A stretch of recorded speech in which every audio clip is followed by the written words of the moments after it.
Hello guys, কেমন আছো সবাই? আশা করি সবাই খুব ভালো আছো। আজকে আমরা একটা ইন্টারেস্টিং সিনেমা সম্পর্কে জানতে চলেছি, যে সিনেমাটির নাম হচ্ছে নাইট অ্যাট দ্য মিউজিয়াম। আর এটি আমাদের ছোটবেলার একটা সিনেমা। অ্যাকচুয়ালি আমি যখন ক্লাস 10-এ পড়ি, 2006 সালে, তখন এই সিনেমাটি রিলিজ পেয়েছিল এবং আমি ফার্স্ট এটা দেখেছিলাম এসএসসি পরীক্ষার সময় 2007-এ সিডিতে। তো যাই হোক, সিনেমাটি তখন আমি মোটেও ভালো মতো বুঝিনি, জাস্ট ইংলিশ সিনেমা সেই হিসেবে দেখেছি। তো আজকে চলো সিনেমাটি আমরা বুঝে দেখি। তবে সিনেমার মূল কাহিনীতে যাওয়ার আগে কয়েকটা ফ্যাক্ট বলি সিনেমা সম্পর্কে। এই সিনেমার কাহিনী হলো কি, আমাদের এই সিনেমার যে নায়ক, সে করে কি একটা মিউজিয়ামে চাকরি করে। তো মিউজিয়ামেতে তোমার ডাইনোসর থেকে শুরু করে পুরনো অনেক জিনিসের মোমের পুতুল টুতুল থাকে, হিস্টোরিক্যাল মানে ইতিহাসের অনেক ক্যারেক্টার গুলো থাকে। তো হয় কি, প্রতি রাতে সেই মিউজিয়ামের যে ক্যারেক্টার গুলো রয়েছে সেগুলো জীবিত হয়ে যায়। তবে এখানে একটা কথা উল্লেখ্য, অ্যাকচুয়াল সিনেমাটা অনেক বেশি মজার, তবে এক্সপ্লেইনে তোমার হয়তো ভালো লাগবে না। এক্সপ্লেইনে সিনেমাটা অনেক বেশি শর্টকাট লাগবে। সিনেমার যে মেইন কমেডি বা আদার যে মজার জিনিস, সেটা তুমি আসলে মিস করবে। তো তুমি যদি সিনেমার অ্যাকচুয়াল মজা নিতে চাও, তাহলে এক্সপ্লেইনটা তুমি স্কিপ করো। আর যদি শর্টকাটে যদি সিনেমাটি সম্পর্কে জানতে চাও, তাহলে এক্সপ্লেনটা দেখতে পারো। তো বাড়তি কোনো কথা না বলে চলো আমরা স্টার্ট করি। তবে তার আগে যদি ব্রেক থাকে, সেটা তুমি স্কিপ করে মূল ভিডিওতে যাবে এবং স্কিপ করবে হচ্ছে ডিসক্রিপশনে যাবে, ডুরেশনে ক্লিক করে তারপর তুমি স্কিপ করে চলে যাবে। স্বাগতম প্রিয় বন্ধুরা, তোমরা কি একঘেয়েমিতে ভুগছো? তাহলে মজা পাওয়ার জন্য আজকের বিষয়টি একদম উপযুক্ত তোমাদের জন্য। এখানে তোমরা বিভিন্ন খেলার ফলাফল জানতে পারবে, খেলা সরাসরি দেখতে পারবে এবং ভবিষ্যৎবাণী করার মতো মজার একটি অংশও রয়েছে, যেখানে তুমি অনুমান করতে পারো কোন দল জিতবে, কতটা ব্যবধানে ইত্যাদি। এতে রয়েছে আকর্ষণীয় পুরস্কার জয়ের সুযোগ, বিলাসবহুল গাড়ি, নামি মোবাইল ফোন, কম্পিউটার এবং আরো অনেক কিছু। এটি এমন একটি বিশ্বস্ত জায়গা যেটি পিএসজি এর মতো আন্তর্জাতিক খেলার দলের পৃষ্ঠপোষকতা পেয়েছে, তাই এতে কোনো সন্দেহের সুযোগ নেই। নতুন কিছু খেলার সংযোজন হয়েছে, যেমন দ্রুতগতির চ্যালেঞ্জ খেলা ও মুরগির পথ চলা খেলা, যেখানে সহজেই খেলে আনন্দ নেওয়া যায়। আর হ্যাঁ, যদি তুমি আমাদের প্রচারমূলক সংকেত ব্যবহার করে নিবন্ধন করো, তাহলে পেতে পারো 12,000 টাকা পর্যন্ত পুরস্কার একদম বিনামূল্যে। সঙ্গে থাকবে প্রথম জমাই অর্থের পর বিনামূল্যে ঘূর্ণনের সুযোগও। অর্থ গ্রহণ ও প্রেরণ করা যাবে খুব সহজভাবে, নগদ, বিকাশ, রকেট, ব্যাংক হিসাব সহ আরো অনেক মাধ্যমে। তাই আর দেরি না করে উপরে থাকা স্থায়ী মন্তব্যে ক্লিক করো, সেখানে নিবন্ধনের প্রক্রিয়া রয়েছে। শুধু আমাদের প্রচার সংকেতটি ব্যবহার করলেই তুমি বোনাস পেয়ে যেতে পারো। এবার চলো মূল ভিডিওর দিকে এগিয়ে যাই। তো যাই হোক, এই সিনেমা যখন শুরু হয়, তখন আমাদের দেখানো হয় ল্যারি নামের একজন লোককে, এবং তার সমস্যা হচ্ছে তার নির্দিষ্ট কোনো চাকরিতে মন বসে না এবং ক্যারিয়ার গড়ারও কোনো চিন্তা নেই। এর খালি চিন্তা ভাবনা একটা, আকাশ থেকে সোনা পড়বে বা লটারিতে টাকা জিতবে, তারপর সারা জীবন বসে খাবে। আর এই কারণেই তার অবস্থা খুবই খারাপ। এমনকি তার ছেলেও এরকম খামখেয়ালি স্বভাবের কারণে তার স্ত্রীর সাথেও তার ডিভোর্স হতে চলেছে, মানে অলরেডি সিদ্ধান্ত নিয়ে ফেলেছে। এমনকি তার 10 বছরের ছেলেও তাকে একদমই ওরকম পছন্দ করে না বা আইডল মনে করে না। আবার তার স্ত্রী একটা বয়ফ্রেন্ডও বানিয়ে নিয়েছে, যার নাম হচ্ছে ডন।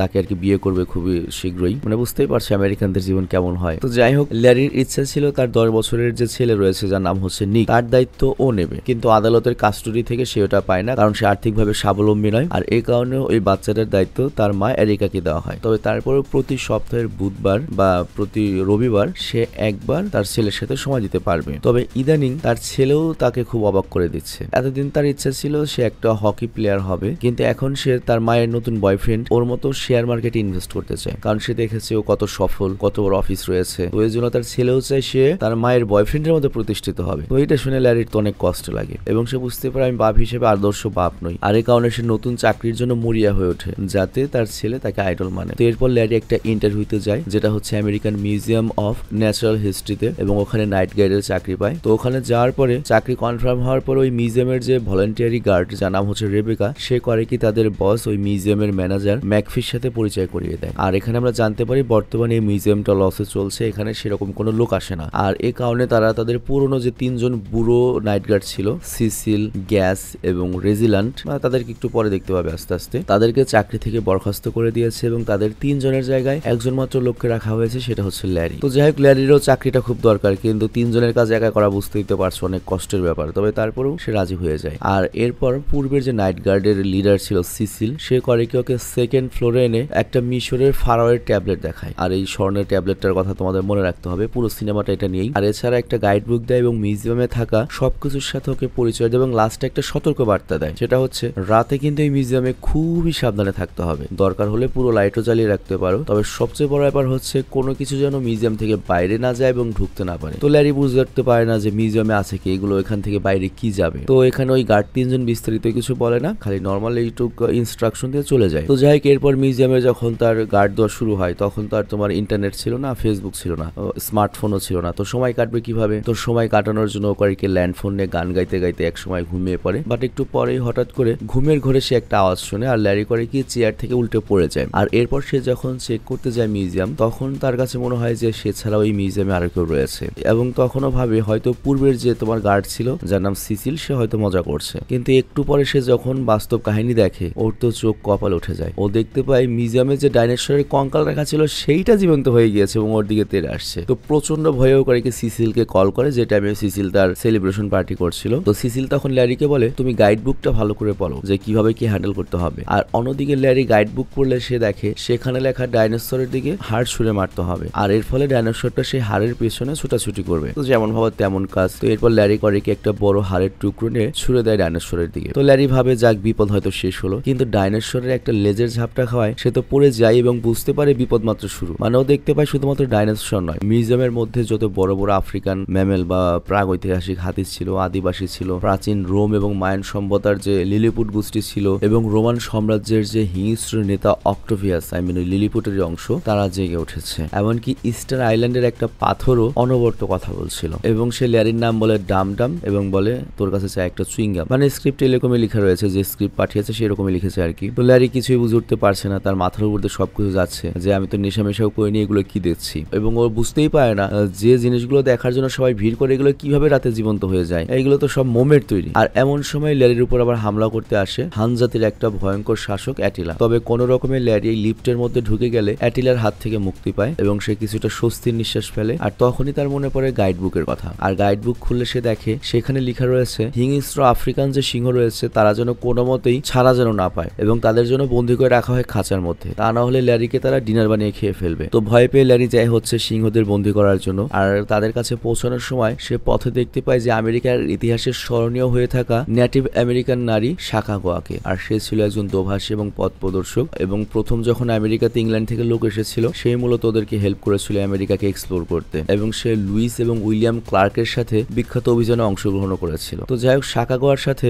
লুইস এবং ক্লার্কও একটা খাঁচার মধ্যে বন্দী ছিল, আর তাদেরকে দেখে ল্যারি বেশ অবাক হয়। আর সাকাগোয়ার সাথে কথা বলতে চাইলে আওয়াজটা সাকাগোয়ার কাছে পৌঁছায় না, কারণ সে কাচের ভেতরে বন্দী ছিল। কিন্তু আমাদের বলদার ল্যারি মনে করে সাকাগোয়া মানে ওই মেয়েটি হয়তো কানে শুনতে পায় না। কিন্তু তখনই ল্যারির কানে সিংহের গর্জন এলে ও ছুটে যায় হচ্ছে তাদেরকে বন্দী করতে। বাট তখনই সেখানে সিভিল ওয়ারের নর্থ এবং সাউথের দুই দলের মধ্যে যুদ্ধ শুরু হয়ে যায়। মানে বর্তমান যে আমেরিকা, সেখানে তো একবার সিভিল ওয়ার হয়েছিল, দেশ ভাগ হওয়ার কথা ছিল, লড়াই হয়েছিল প্রচুর। তবে ওই যুদ্ধ থেকে কোন রকমের সে বেঁচে গিয়ে সে ফাইনালি সিংহের খাঁচা খুঁজে পায়। তবে সেখানে শুধুমাত্র সিংহরা একা ছিল না, বরং বিশাল বড় বড় হাতি, উট, পাখি সহ অনেক জন্তু ছিল। আর তারা ল্যারিকে দেখে ওর দিকে ধেয়ে আসলে সে ভয় পেয়ে পালানোর চেষ্টা করে, কিন্তু মুখোমুখি হয়ে যায় একটা ভয়ানক সাপের। তবে সেটার কাছ থেকে নিজেকে বাঁচিয়ে সাহস করে খাঁচার দরজা যখন বন্ধ করতেই যাবে, তখনই সে লক্ষ্য করে তার কাছে তো চাবির গোছাই নেই। তো ল্যারি যখন আবারও বুকটা খোলে, সেখানে লেখা রয়েছে ডেক্সটার নামের একটা বাদর রয়েছে, সে খুবই বাজে এবং সে করে কি চাবি চুরি করে, এবং ল্যারির চাবির গোছা যদি চুরি হয় তাহলে ওই ডেক্সটার নামের বাদরই করবে। তো এরপর ল্যারি যখন ওই বাদরের কাছ থেকে চাবি আনতে যায়, আমরা দেখি সে ল্যারির নাকে কামড়ে দিয়ে তার উপর হিসু করে দেয় গায়ে। তবে এখানেই থেমে থাকে না, সে ল্যারির কাছ থেকে গাইড বুকটা নিয়ে সেটা ছিঁড়ে কুচি কুচি করে দেয়। তো ল্যারি তো ডেক্সটারের বাদরামি দেখে হতাশ হয়ে বসে পড়ে সোফাতে, কিন্তু তার সুখ কতক্ষণ থাকবে। তখন সে বুঝতে পারে তার গালে কোন একটা কিছু এসে বিঁধেছে, আর সে যখন সেটা হাত দেয় দেখতে পায় ছোট্ট একটা তীর, এবং তীর যেদিক থেকে এসেছে সেদিকে তাকালে দেখতে পায় একটা নয় বরং রোমান সাম্রাজ্যের অনেক লিলিপুট এবং ছোট ছোট যোদ্ধারা এসে ওর গালে, হাতে, মুখে অনবরত তীর ছুঁড়ে মারছে। কিন্তু কিছু বুঝে ওঠার আগেই একদিক দিয়ে রোমান যোদ্ধাদের নেতা অক্টোভিয়াস, অন্যদিকে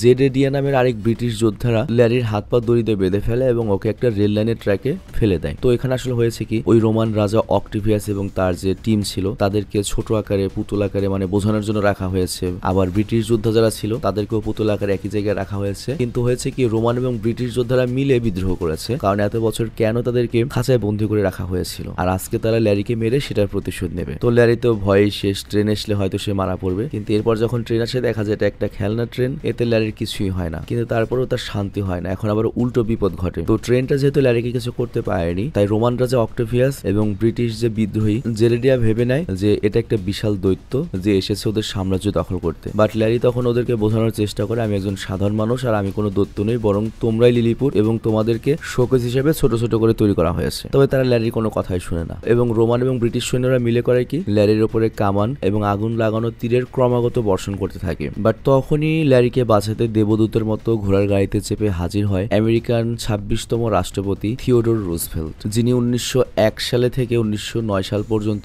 মার্কিন রাষ্ট্রপতির দায়িত্ব পালন করেছিলেন। তো যাই হোক, সে ল্যারিকে বাঁচিয়ে একটা নিরাপদ জায়গায় নিয়ে আসে। আর রুজভেল্টকে দেখে এতক্ষণে ল্যারির মনে হয় এবার এমন একজনকে পেয়ে গিয়েছে যার কাছ থেকে জানতে পারবে যে মিউজিয়ামের ভেতরে অ্যাকচুয়ালি কি চলছে এবং এখানে কি করে সবাই জীবন্ত হয়ে উঠলো। তো এরপর কৌতূহলী ল্যারি যখন এই বিষয়ে রুজভেল্টকে প্রশ্ন করে, তখন রুজভেল্ট করে কি ল্যারিকে নিয়ে যায় সিসিলের দেখানো সেই মিশরের ফারাও আকমেনের ঘরে এবং এখানে ল্যারি শুনতে পায় যে আকমেনরা তার কফিন থেকে বেরিয়ে আসতে চাইছে, সাহায্য চাইছে, কিন্তু সেটা বাইরে থেকে আটকানো আছে, সেজন্য সে অন্যদের মতো মিউজিয়ামে বেরোতে পারছে না, ঘুরতে পারছে না। তো রুজভেল্ট তখন বলে গত 54 বছর ধরে সেই মিউজিয়ামে আটকা পড়ে রয়েছে এবং আমরা রেগুলার বেরোতে পারলেও সে আজও কফিন থেকে বেরোতে পারবে না। আর এরপর রুজভেল্ট করে কি ল্যারিকে আকমেনরার কফিনে লাগানো একটা সোনার ট্যাবলেট বা অ্যামুলেট দেখিয়ে বলে এই সমস্ত উদ্ভট ঘটনার পেছনে এই ট্যাবলেটটাই দায়ী। আর এই ট্যাবলেটটা কিন্তু আমরা সিনেমার শুরুতেও দেখেছিলাম। তো যাই হোক, এখানে বলা হয় যে 1952 সালে নাইলের যুদ্ধযাত্রা থেকে এই ট্যাবলেটটিকে উদ্ধার করে যখন এই মিউজিয়ামে রাখা হয়, তারপর থেকেই এই মিউজিয়ামের সবকিছু জীবন্ত হয়ে উঠেছিল এবং গত 54 বছর ধরে একই রকম ভাবে এটা চলছে। আর তারপর রুজভেল্ট আরো বলে এই মিউজিয়াম থেকে যদি কেউ ভুলবশত বাইরে বেরিয়ে যায় এবং যদি সূর্যের আলো তার উপরে পড়ে, সে ধুলোয় পরিণত হয়ে মাটিতে মিশে যাবে এবং আর কখনোই সে ফিরে আসতে পারবে না এই মিউজিয়ামে। তো এতক্ষণে সাবেক সিকিউরিটি গার্ড সিসিলের কথার অর্থ ল্যারির কাছে পরিষ্কার হয় যে কেন বলেছিল রাতে সতর্ক থাকতে। তো এই সব কথা শোনার পরে ল্যারি রুজভেল্টকে বলে আজকেই শেষ, আমি কালকে থেকে আর কাজে আসবো না। কিন্তু এখানে আমেরিকার রাষ্ট্রপতি ল্যারিকে উপদেশ দেয় তুমি একজন আমেরিকান হিসেবে যদি এত দ্রুত হার মেনে নাও তাহলে তোমার জায়গায় দেশে নয় আবর্জনায় হওয়া উচিত। এজন্য সে ল্যারিকে বলে এত সহজে হার মানলে হবে না। তো প্রেসিডেন্ট রুজভেল্ট এই কথা জানিয়ে নিজের জায়গায় চলে গেলে ল্যারি বুঝতে পারে ওই জেডে জিয়া আবারও তার কাঁধে এসে বসেছে, মানে ওই যে ব্রিটিশ সেই বিদ্রোহী যে ছোট্ট একটা মশার মতো, এবং তার মনে থেকে এখনো বিপ্লবের ভূত নামেনি এবং সে ল্যারিকে মনে করছে যে অবৈধভাবে ক্ষমতা দখল করে রয়েছে। আর এই কারণে সে ল্যারিকে বিভিন্নভাবে ভয় দেখাতে থাকে, কিন্তু ভয় দেখে লাভ কি, ওর ক্ষমতায় কতটুকু। তো ইতিমধ্যে প্রায় ভোর হয়ে গেলে সবাই যার যার জায়গায় চলে যায় আর এতে মিউজিয়ামটা শান্ত হয়ে যায় ঠিক আগে যেমনটা ছিল। আর এর পরের দিনই সিসিল তার বাকি দুজন সঙ্গীকে নিয়ে ল্যারির সঙ্গে দেখা করতে আসে আর ল্যারি এখানে তাদেরকে স্পষ্ট জানিয়ে দেয় যে আমি জীবনের ঝুঁকি নিয়ে এই কাজ করতে পারবো না। আর এরপর সে যখন মিউজিয়াম থেকে বেরিয়ে যেতে লাগে সে দেখে মিউজিয়ামের বাইরে দাঁড়িয়ে রয়েছে তার ছেলে এবং তার বইয়ের নতুন বয়ফ্রেন্ড, এবং তার ছেলে তার বইয়ের নতুন বয়ফ্রেন্ডের সাথে ওর নতুন চাকরি সম্পর্কে জানতে এসেছে, এর সাথে মিউজিয়ামও দেখতে এসেছে। আর বাবা নতুন চাকরি পেয়েছে, এর জন্য ছেলে নিক তো ভীষণ খুশি। তো নিক এরপর মিউজিয়ামের ভেতরটা ঘুরে দেখতে চাইলে ল্যারি আর ওকে না বলতে পারে না এবং এ কথাও বলতে পারে না যে ও চাকরিটা ছেড়ে দিয়েছে। তো নিজের ছেলেকে খুশি হতে দেখে ল্যারি আবারও করে গিয়ে ভেতরে যায় এবং বস ম্যাকফির হাতে পায়ে ধরে আবার চাকরিটিতে জয়েন করে। তবে এখন সমস্যা হচ্ছে এই মিউজিয়ামের গার্ড হতে গেলে তো দরকার সেই গাইড বুকটার যেটা গত রাতে ওই বাদর ডেক্সটার ছিলে ফেলেছিল। আর এই জন্য সে সিসিলের কাছে এক্সট্রা একটা গাইড বুক চায়, কিন্তু সিসিল তখন বলে তোমার কোনো গাইড বুক দরকার নয়, তোমার উচিত বেশি বেশি করে এখানে যতগুলো ক্যারেক্টার রয়েছে তাদের ইতিহাস পড়া, যাতে সবকিছুর ব্যাপারে তুমি ভালোভাবে জানতে পারো এবং তাদেরকে হ্যান্ডেল করতে পারো। তো সিসিল চলে গেলে এখানে রেবেকা নামের একজন রাইটার আসে যে বাচ্চাদেরকে বিভিন্ন প্রাণী এবং বিভিন্ন যোদ্ধাদের ইতিহাস সম্পর্কে বলতে থাকে। আর ল্যারিও তখন লাইন মারতে একটু এগিয়ে যায় আর সে রেবেকার কাছ থেকে সাকাগাওয়া নামে যে নেটিভ আমেরিকান মেয়েটা ছিল ওদের এবং তার বাকিদের সম্পর্কে জানতে চায়। তো এখানে রেবেকা বলে হ্যাঁ, আমি গত 4 বছর ধরে নেটিভ আমেরিকান এবং সাকাগাওয়াকে নিয়ে রিসার্চ করছি এবং 900 পাতার একটা বইও লিখেছি, কিন্তু এই কথা ল্যারির বিশ্বাসই হয় না। বাট রেবেকার সাথে কথা বলতে বলতে সে হান প্রজাতির সম্পর্কেও জানতে পারে, মানে বোঝা যায় যে রেবেকা অনেক জানিত্য পারসন আর কি। আর এরপরেই ল্যারি করে কি লাইব্রেরিতে গিয়ে ইতিহাসের একের পর এক বই পড়তে থাকে এবং কম্পিউটারে দেখতে থাকে ইস্টার আইল্যান্ডের ব্যাপারে, রোমান সাম্রাজ্যের ইতিহাস সম্পর্কে। আর সন্ধ্যা হয়ে গেলে সে আবারও মিউজিয়ামে যাওয়ার প্রস্তুতি নিলে সিসিল সহ বাকি দুজন ওর সাথে দেখা করতে আসে এবং তারা বলে যে তারা শহর ছেড়ে চলে যাবে নতুন শহরে, আর এই কারণে তারা তাদের নতুন বন্ধু ল্যারিকে বিদায় জানাতে এসেছে। তো যাই হোক, ল্যারি যখন সিসিল আর গ্যাসের সাথে ব্যস্ত হয়ে পড়ে তখন রেজিনাল্ড নামে আরেকটা যে নিগ্রো রয়েছে সে করে কি মিউজিয়ামের চাবির একটা ছাপ লুকিয়ে সাবানে বসিয়ে নেয়। কি উদ্দেশ্য একটু পরে আমরা জানতে পারবো। আর এরপর রাত হয়ে গেলেই তো মিউজিয়ামের সবাই আবার জেগে ওঠে। তবে আজকে ল্যারি অনেক স্মার্টলি প্রথমে ডাইনোসরকে রিমোট কন্ট্রোল গাড়ির সাহায্যে হাত দিয়ে শান্ত করে ফেলে আর এরপর এক এক করে সব কাজ করতে থাকে। যেমন আদিবাসীরা পাথর দিয়ে আগুন জ্বালানোর চেষ্টা করে কিন্তু পারে না, আর এই কারণে ওদেরকে একটা গ্যাস লাইটার দেয়। আর ওই ব্রিটিশ বিদ্রোহ জেডা জিয়া আর হচ্ছে ওই যে রোমান সম্রাট অক্টোভিয়াসকে বোঝায় যে ফাইট করার দরকার নেই এবং বাদর ডেক্সটারকেও নকল চাবি দিয়ে বোকা বানিয়ে সব ম্যানেজ করে। আর এরপর এক পর্যায়ে ল্যারির যখন দেখা হয় আমেরিকান 26তম প্রেসিডেন্টের সাথে, রুজভেল্টের সাথে, তখন রুজভেল্ট বলে আমি সাকাগোয়াকে মানে ওই নেটিভ আমেরিকান মেয়েকে অনেকদিন ধরে ভালোবাসি, কিন্তু কখনো এই বিষয়ে বলতে পারিনি গত 54 বছর ধরেও। আর এরপর আমরা দেখতে পাই রাত গড়িয়ে গেলে ল্যারি পৌঁছায় হচ্ছে অ্যাটিলার কাছে, মানে ওই অ্যাটিলা জাত গোষ্ঠীর কাছে। আর এই জাত গোষ্ঠী ম্যাজিক অনেক ভালোবাসতো। তো ওদেরকে ঠান্ডা করার জন্য করে কি বিভিন্ন রকমের ম্যাজিক দেখাতে থাকে। তো প্রথমে তোরা মুগ্ধ হয়, কিন্তু একটু পরে তোরা যখন দেখতে পায় যে সবকিছু ভাওতাবাজি, তখন অ্যাটিলার পুরো গোষ্ঠী রেগে যায় এবং ল্যারির উপর ঝাঁপিয়ে পড়ে এবং ল্যারিকে অ্যাটিলার সৈন্যরা চ্যাংদোলা করে দুদিকে ছিঁড়ে জ্যান্ত মেরে ফেলার পরিকল্পনা করে। বাট তখনই এখানে কিছু আফ্রিকান হাতি চলে আসে, আর এটা দেখে অ্যাটিলার সৈন্যরা ভয়ে পালিয়ে যায়। আর এই কারণে ল্যারিও বেঁচে যায় এবং প্রথম দিকে ল্যারি তো খুব ভালো মতোই ম্যানেজ করে, কিন্তু লাস্টে এখন যেটা দেখা যায় আজকে কালকের চেয়েও ভয়ঙ্কর অবস্থা হয়ে গিয়েছে। কারণ আফ্রিকান হাতি এবং লায়ন সবাই তাদের খাঁচা থেকে পালিয়েছে এবং সবাই উত্তাল সমুদ্রের মতো মাতিয়ে বেড়াচ্ছে মিউজিয়ামে। তো ল্যারি তখন বুঝতে পারে সবকিছু হয়তো ওই শয়তান বাদর ডেক্সটারের কীর্তি, মানে ওর আসল চাবি আবার নিয়ে পালিয়ে গিয়েছে ওই বাদর ইতিমধ্যে এবং সবার তালা খুলে দিয়েছে। তো ল্যারি যখন ওর পিছু করেও দেখে আরেকটা কেলেঙ্কারি, মানে মিউজিয়ামের মধ্যে বিভিন্ন যে লিলিপুট গোষ্ঠী রয়েছে তারা আবার ভয়ানক যুদ্ধ করা শুরু করে দিয়েছে। আবার এই ফাঁকে বাদর করে কি একটা জানালা খুলে দেয় এবং মিউজিয়ামের বাইরে যাওয়ার পরিকল্পনা করে। আর তখন ল্যারি আবার আরেকদিকে একটা জিনিস দেখতে পায়, সে দেখে আদিবাসীগুলো গ্যাস লাইট দিয়ে এত আগুন জ্বালিয়েছে যে ওদের পুরো শরীরটাই জ্বলতে শুরু করেছে। তো তখন ল্যারি করে কি কোনো রকমে ফায়ার এক্সটিংগুইজার দিয়ে আগুন নেভায়, কিন্তু এরপরে একটা আদিবাসী লোকও দেখতে পায় যে জানালা খোলা এবং ও করে কি সেদিক দিয়ে বাইরে বেরিয়ে যায়। কিন্তু ল্যারি তো তখন ওই বাদুরের কাছ থেকে চাবি নিতে ব্যস্ত ছিল এবং অনেকক্ষণ এখানে মারামারি হয়, দেখতে পাচ্ছ ফানি মারামারি। কিন্তু অবশেষে প্রেসিডেন্ট রুজভেল্ট এসেও ল্যারিকে আবারও বাঁচিয়ে নেয় এবং ডেক্সটারের কাছ থেকে চাবি নিয়ে ল্যারিকে দেয়। আর আজকে এই মিউজিয়ামের ঘটনা এতখানি বিগড়ে গিয়েছে যে ল্যারি আর কিছুতেই এখানে চাকরি করতে রাজি ছিল না এবং সে মিউজিয়াম থেকে যখন বেরোতেই যাবে তখনই সে দেখতে পায় যে মিউজিয়ামের একটা জানালা খোলা রয়েছে এবং ওই জানালা দিয়ে একটা আদিবাসী বেরিয়ে গিয়েছে। আবার ইতিমধ্যে ভোরের প্রথম আলো ফুটতে শুরু করেছে। তো ল্যারি যখন তাড়াতাড়ি সেই আদিবাসীটাকে বাঁচাতে যায় কোনো লাভ হয় না, কারণ সূর্যের আলো পড়ে ওই আদিবাসী ধুলোর মতো মাটিতে মিশে গিয়েছে এবং পরের মুহূর্তেই একটা স্যানিটেশন ভ্যান এসে ওই ধুলো পরিষ্কার করে রাস্তা থেকে নিয়ে যায়, মানে ওর অস্তিত্ব শেষ। আর ল্যারির দূর থেকে দেখা ছাড়া আর কিছুই করার ছিল না। তো যাই হোক, সকালে নিক আসে তার বন্ধুদের সাথে মিউজিয়ামে ঘুরতে, কিন্তু সে যখন আসে সে দেখতে পায় যে এই মিউজিয়ামের যে ম্যানেজার, যার নাম হচ্ছে ম্যাকফি, সে ল্যারিকে চাকরি থেকে তাড়িয়ে দিচ্ছে কারণ সে তার দায়িত্ব ঠিক মতো পালন করতে পারেনি। তো বন্ধুদের সামনে বাবার এই অপমান দেখতে না পেরে নিক করে কি তার বাবা ল্যারির উপর রাগ করে সেখান থেকে বেরিয়ে যায়। আর অন্যদিকে ল্যারি ম্যাকফিকে অনেক বুঝিয়ে নিজের চাকরিটা আবার ফেরত পায়। আর ল্যারি জানে আবার যে রাত হতে চলেছে এবং প্রতি রাত মানে তার জন্য অগ্নি পরীক্ষা। তো কাজ থেকে ফিরে ল্যারি যায় প্রথমে তার ছেলের সাথে দেখা করতে, তবে তার ছেলে তার উপরে হতাশ। আর এই জন্য তার ছেলেকে বোঝাতে সে মিউজিয়ামে রাতে যে অদ্ভুত ঘটনা ঘটে, যে কিভাবে সকল মোমের পুতুল, পাথরের পুতুল জ্যান্ত হয়ে ওঠে। তো নিককে বলে তুমি আজকে আমার সাথে যাবে, তাহলে বুঝতে পারবে। আর ছেলের পাশাপাশি সে রেবেকাকে বলে যে আজকে আমার সাথে মিউজিয়ামে থেকে যেতে, কারণ তুমি যদি এখানে থাকো তাহলে তুমি যে শাখা গাওয়ার উপর গবেষণা করছো সরাসরি তার সাথে কথা বলাতে পারবো, আর এতে তোমার রিসার্চ শেষ করতে সুবিধা হবে। কিন্তু রেবেকা এটা শুনে মনে করে যে ল্যারি হয়তো একটু নেশামেশা করে, হয়তো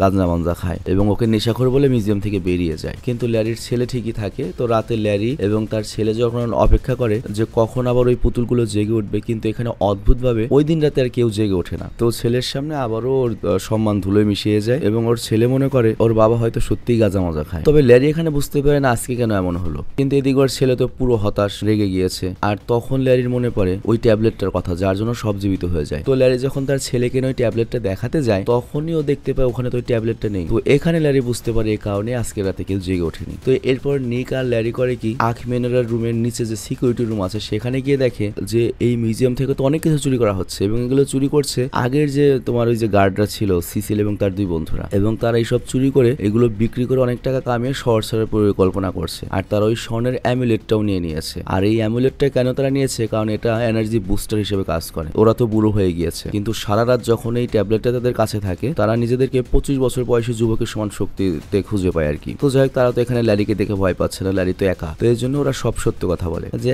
এখানে আমরা তো নাইট গার্ডের চাকরি করি না, নাইট গার্ডের চাকরি করিস তুই। তো সবকিছু এখান থেকে যদি চুরি হয়ে যায় সব দায় পড়বে তোর ওপর। আর তোমাদের নিশ্চয়ই মনে আছে ওই সাবেক যে 3 জন গার্ড ছিল তাদের একজন যে গার্ড যার নাম হচ্ছে রেজিল্যান্ড, সে কিন্তু মিউজিয়ামের চাবি নকল বানানোর জন্য সাবানের উপর ছাপ নিয়েছিল। তো এটাই হচ্ছে কারণ। তবে ল্যারি আর নিক তো যথারীতি বাধা দেবে। তবে এখানে ওই সাবেক 3 গার্ড করে কি ল্যারির ছেলে নিককে ওদের পক্ষে আনার চেষ্টা করে, কিন্তু নিক বুঝতে পারে যে ওর বাবা সৎলোক এবং বাবার কথা মতো করে কি ওই আখমেনারার ট্যাবলেটটা অ্যাক্টিভ করে সেটা নিয়ে ছুটে পালায়। আর তখন সিসিল এবং বাকি দুজন রেগে ল্যারিকে মারতে থাকে এবং ওদেরকে কাবু করে দেওয়ার পরে নিকের হাত থেকে ট্যাবলেটটা ছিনিয়ে ফারার রুমে ওদেরকে লক করে যখন পালানোর চেষ্টা করে তখনই ল্যারি করে কি রুজভেল্টকে আবার সাহায্যের জন্য ডাকে। মানে ট্যাবলেটটা তো অ্যাক্টিভ হয়ে গিয়েছে, তো রুজভেল্টরা অবশ্যই অ্যাক্টিভ হবে। তো এবার দেখা যায় সত্যি সত্যি ওরা অ্যাক্টিভ হয়ে গিয়েছে এবং রুজভেল্টও চলে আসে। বাট এইবার রুজভেল্ট ওকে সরাসরি কোনো সাহায্য করে না, মানে দরজা খুলে দেয় না, জাস্ট মোটিভেশনাল কিছু স্পিচ দিয়ে চলে যায়। আর তখনই ল্যারি হঠাৎ একটা আওয়াজ শুনতে পায়। আর এই আওয়াজটা আসা হচ্ছে ওরা যে রুমে বন্দী রয়েছে ওই রুমে আখমেনরা, মানে আখমেনরা হচ্ছে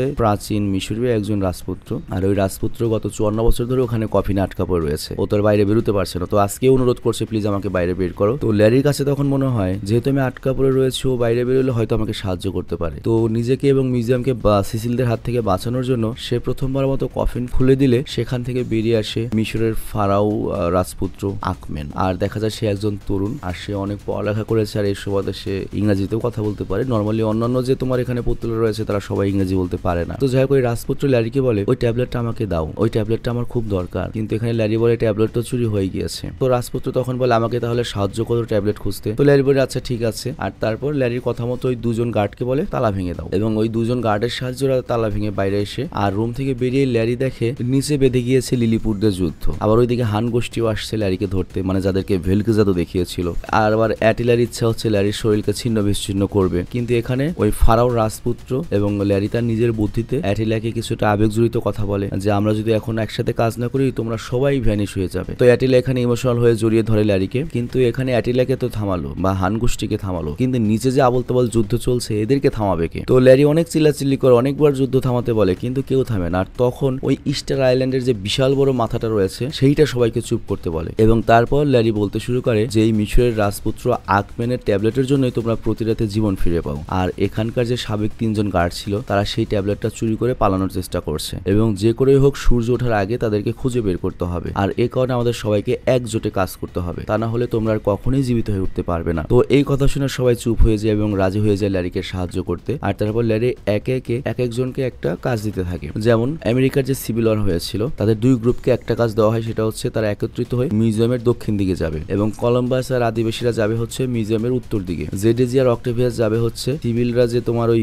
গাড়ি নিয়ে এসেছে সেটা পাহারা দিতে। আর এছাড়াও বাকি যারা রয়েছে সবাইকে দায়িত্ব দেওয়া হয় যে ওদেরকে হাতে নাতে ধরতে। তো এরপর শুরু হয়ে যায় গরু খোঁজা। আর সিভিল ওয়ার যোদ্ধাদের খুব বেশি কষ্ট হয় না, তারা খুব সহজেই পেয়ে যায় গাছকে। আর অন্যদিকে কলম্বাস এবং আদিবাসী সৈন্যরা পেয়ে যায় রেজিল্যান্ডকে, এবং ওদের দুজনকেই দড়িতে বেঁধে ফেলা হয়। আর ওইদিকে তো অক্টোভিয়াস আর জেডেজিয়া গিয়েছে তাদের লিলিপুট সৈন্য নিয়ে সিসিলের গাড়ির ওখানে, এবং সিসিলের গাড়ির চাকার হাওয়া খুলে দেয়। তো ল্যারি যখন এই গার্ডদের মেন সিসিলকে দেখতে পায় না, ও ভাবে হয়তো পালিয়ে গিয়েছে, কিন্তু কোন দিকে গিয়েছে কিন্তু এটা কনফার্ম হতে হবে। তো এর জন্য দরজার কাছে আবার জায়গাটা হচ্ছে সাকাগোয়া। তো সাকাগোয়াকে কাছ থেকে মুক্ত করে ওর কাছে জানতে চায় যে সিসিল কোন দিকে গিয়েছে। তো সাকাগোয়া একটা অদ্ভুত বিদ্যা প্রয়োগ করে জানায় সিসিল প্রথমে তার গাড়ি নিয়ে পালিয়েছিল, কিন্তু সেটা খারাপ হয়ে যাওয়ার কারণে সে আবার মিউজিয়ামে ফিরে আসছে। আর তখনই দেখা যায় সিসিল একটা ঘোড়ার গাড়ি চুরি করে, মানে এটাই মিউজিয়ামেরই ঘোড়ার গাড়ি যেটা জীবন্ত হয়ে গিয়েছে, সেটা চুরি করে সাকাগোয়ার শৈলের উপর দিয়ে পালিয়ে যাওয়ার চেষ্টা করছে। বাট তখনই আমাদের যে প্রেসিডেন্ট সাহেব যে আর কি সাকাগোয়াকে পছন্দ করে, সে সাকাগোয়াকে বাঁচিয়ে ফেলে, কিন্তু সিসিলের ঘোড়ার গাড়ি উঠে যায় হচ্ছে রুজভেল্টের শৈলের উপর দিয়ে, এবং তার মোমের শৈল 2 টুকরা হয়ে গিয়েছে। বাট তখনই সাকাগোয়া করে কি রুজভেল্টের শৈলকে আগুন দিয়ে আবার মোম দিয়ে এক জায়গায় করে দেয়, মানে আটকিয়ে দেয়। তো রুজভেল্ট তখন বুঝতে পারে হয়তো তাদের প্রেম কাহিনী শুরু হচ্ছে। আর সিসিল পালিয়ে গেছে এটা দেখে অক্টোভিয়াস এবং জেডেজিয়া লিলিপুট গাড়ি নিয়ে ধাওয়া করে। তবে তাদের সাথে রয়েছে ডাইনোসর লেক্সি এবং রুজভেল্টের ঘোড়া নিয়ে ছুটতে থাকা ল্যারিও। তবে সিসিলকে ধরা এত সহজ হয় না, কারণ সিসিল অনেক দ্রুত এগিয়ে যাচ্ছে, কিন্তু ওদিকে আবার অক্টোভিয়াস এবং জেডেজিয়ার গাড়ির অ্যাক্সিডেন্ট হয়ে যায়। কিন্তু ল্যারি তার ঘোড়া ছুটিয়ে কোনো রকমের সিসিলের কাছ পর্যন্ত পৌঁছায়। তবে এতে সিসিল ভয় পায় না। আর এখানে সিসিল বলে আগেকার কালে যারা ঘোড়া ব্যবহার করতো প্রত্যেকটা ঘোড়ার একটা নির্দিষ্ট কোড থাকতো, যে কথাটা বললে ঘোড়া দ্রুত দৌড়াতো, যে কথাটা বললে ঘোড়া আবার থামতো। তো আমি যে ঘোড়ার গাড়িতে বসে রয়েছি, এই ঘোড়ার গাড়িতে আমি কোন কোড বললে ঘোড়াগুলো দৌড়াবে, কোন কোড বললে থামবে, এটা আমি জানি। বাট তুমি যেটাই বসে রয়েছো, মানে ওই রুজভেল্টের ঘোড়া, এটাতে তুমি জানো না, তো এই জন্য কিছুতেই তুমি আমাকে ধরতে পারবে না। কিন্তু এখানে সিসিলকে চমকে দিয়ে ল্যারি বলে আমি হয়তো আমার ঘোড়া কিভাবে থামাবো এটা জানি না, তবে তোমার ঘোড়া কিভাবে থামাবো এটা আমি জানি। আর এটা অমুক রাজার ঘোড়া ছিল না, আর অমুক রাজার ঘোড়া এই কোড নাম বলে থেমে যেত। আর এরপর সেই কথাটা বলে দেয় এবং ঘোড়া থেমে যায়। তো তোমাদের মনে প্রশ্ন জাগে যে কই থেকে জানলো আমাদের ল্যারি এটা? ওই যে তোমাদের নিশ্চয়ই মনে আছে সিসিল বলেছিল যে প্রত্যেকটা যে এখানে ক্যারেক্টার রয়েছে তাদের ইতিহাস সম্পর্কে পড়ো। তো আমাদের ল্যারি অনেক ইতিহাস পড়েছিল আর কি। তো যাই হোক, এরপর আখমেনরা ট্যাবলেটটা উদ্ধার করে এবং মাটিতে পড়ে থাকা সিসিলকে ল্যারি তুলে দেয় হান গোষ্ঠীর হাতে। তো হান গোষ্ঠীর যে ওরা ছিল, ওরা তো